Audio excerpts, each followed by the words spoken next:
जय जगन्नाथ शुभ सकाळ केमती अच्छे सांग मैंने भल अच्छे ना मुझे बहुत भल अच्छी आज पाग भी बहुत भल अच्छी सकाल सकाल तो चलतु ये बसले माँ आउ सालू बसिकी खाऊँ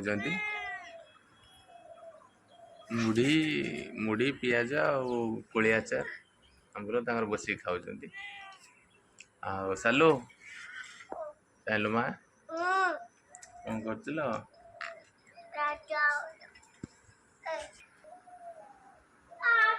फ्रेंड्स बर्तमान मोमो ये बस कार्यक्रम कौन कर देखीद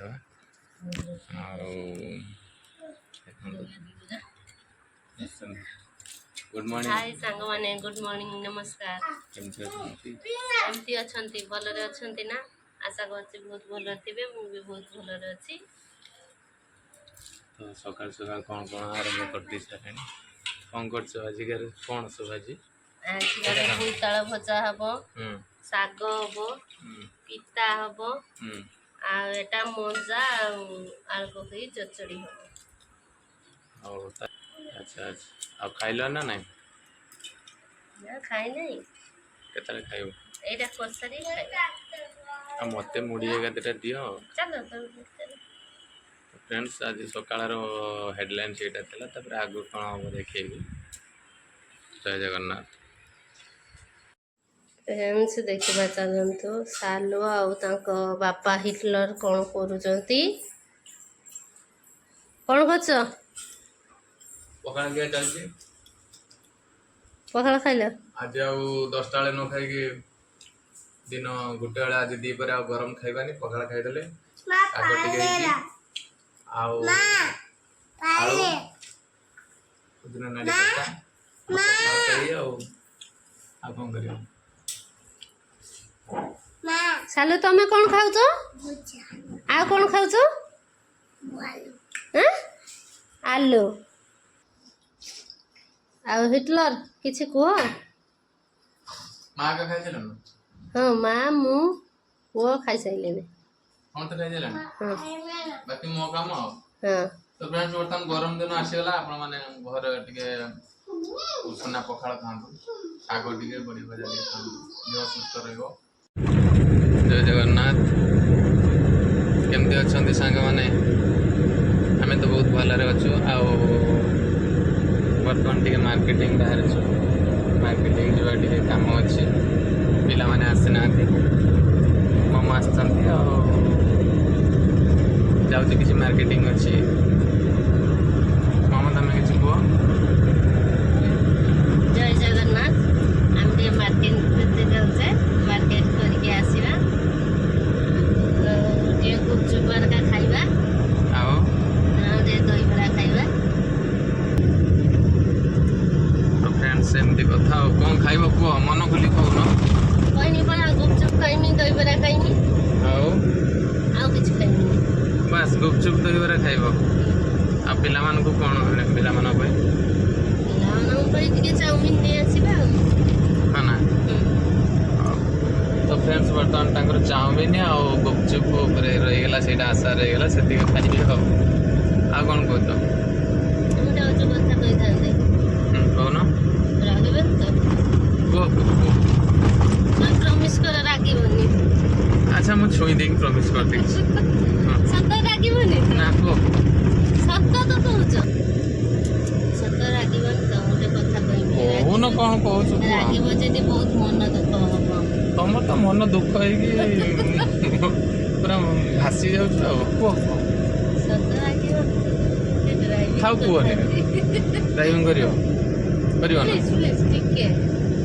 हाँ ठीक है ताले आस देखिए चलो है ड्राइविंग आरंभ हो जाइए आटा देख बर्तमान जाऊे मार्केटिंग जाऊे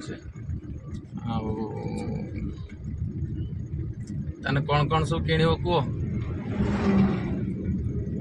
मार्केट धरे तापर कोन किनिम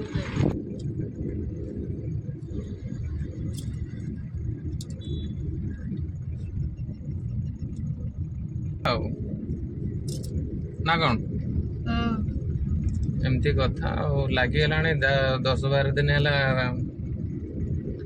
ହସୁଛ ନା କାନ୍ଦୁଛ?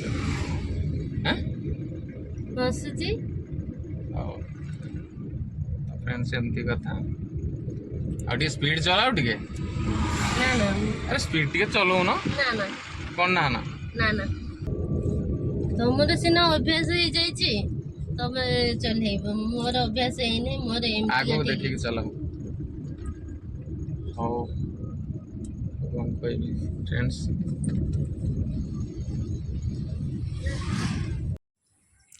ତ ଫ୍ରେଣ୍ଡସ୍ ଦେଖନ୍ତୁ ଆମେ ଆମର ଏ ପୁରୁଣା ଘର, ଏଇ ଘରରୁ ଆମେ ପିଲାଦିନୁ ବଢ଼ିଛୁ। ବର୍ଷାରେ ଭାଙ୍ଗିକି ନଷ୍ଟ ହେଇଯାଇଛି କେମିତି ସବୁ। ଆଉ ବର୍ତ୍ତମାନ ଟାଇଲ ଖୋଲାଖୋଲି ହେଉଛି। ସ୍ମୃତି ରହିଯିବ ଏ ଘର ଆମର, ବହୁତ ଦିନିକା ପୁରୁଣା ଘର। ବାପା ଛୋଟ ଛୋଟ ହେଇଥିଲେ ଏ ଘର ତିଆରି ହେଇଥିଲେ, ବୁଢ଼ାବା ଟାଇମ୍ରେ। 80 ବର୍ଷର ଘର ଇଏ ଆଜି ନଷ୍ଟ ହେଇଯାଇଛି। ଆଉ ଇଏ ବର୍ତ୍ତମାନ ହେଲା 3 ବର୍ଷର ଘର, ଇଏ ଆମର ହାତ ତିଆରି। 80 ବର୍ଷର ଘର ଭାଙ୍ଗି ଯାଇଛି, ବାପାଙ୍କ ମନ କଷ୍ଟ ହେଉଛି। ଭାଙ୍ଗି ଯାଇଛି କିନ୍ତୁ ଭାଙ୍ଗିବା ପାଇଁ ବି ସେ ଦେଉନାହାନ୍ତି, କାହିଁକିନା ସେ ନିଜେ ହାତରେ ତିଆରି କରିଛନ୍ତି। କେତେ କଷ୍ଟ ହେଇଛି ସିଏ ଜାଣିଛନ୍ତି। 80 ବର୍ଷର ଇଏ ହେଲା ଘର, ଆଉ ଇଏ ହେଲା 3 ବର୍ଷର ଘର। ଇଏ ହେଲା ଆମେ ତିଆରି କରିଛୁ, ଆମ ହାତ ତିଆରି। ସିଏ ହେଲା ବାପାଙ୍କ ହାତ ତିଆରି। ଜୟ ଜଗନ୍ନାଥ। ଏଠି ସବୁ ତାଙ୍କର ପାଠ ପଢ଼ୁଛନ୍ତି, ତାଙ୍କ ମାଆ ପାଠ ପଢ଼ାଉଛନ୍ତି। ଆଉ ମାଆ ତାଙ୍କର କୋଉଠି ଶାଗ ଏତେ ପାଇଗଲ? କୋଉଠି ପାଇଲ ମା ଏତେ ଶାଗ? ପୋଖରୀ ଶୁଖା ହେଇଛି ତ, ଆଉ ନଟା ପକେଇଥିଲେ ମା। ଦେଖନ୍ତୁ କେତେ ସୁନ୍ଦର ଫ୍ରେଶ୍ ସୁନସୁନିଆ ଶାଗ, ସୁସୁଣ୍ଡି ଶାଗ, ପୁରା ଜବରଦସ୍ତ ଦେଶୀ ଶାଗ ଅଛି। ଆଉ ଆଜି ହବ ନା କାଲି ହବ? ଆଉ କାହାକୁ ଦେଇଦେଲୁନି, ଏତେ ଶାଗ କ'ଣ କରିବ? 2 ଜଣଙ୍କ ଘରକୁ ଦିଆହେଇଛି ଆଉ ଏଇ ଶାଗ। ଆଉ ପୁରା ଦେଶୀ ଶାଗ ଅଛି। ଆଉ ଏଠି ଶୁଭମ, ବାପା ପାଠ ପଢ଼ୁଛ? ପାଠ ପଢ଼ୁଛ ବାପା? ସାର୍ଟ ପିନ୍ଧିନ ନା, ଫାଙ୍କାରେ ବସିଛ? ତ ସୁସୁଣ୍ଡି ଶାଗ ମା, ଏ ଶାଗ ଖାଇନେ ନିଦ ନାଗେ ନା ସତର? ନିଦ ଲାଗେ ନା? ହଉ ଖାଇଲେ ଜଣା ପଡ଼ିବ ଆଉ।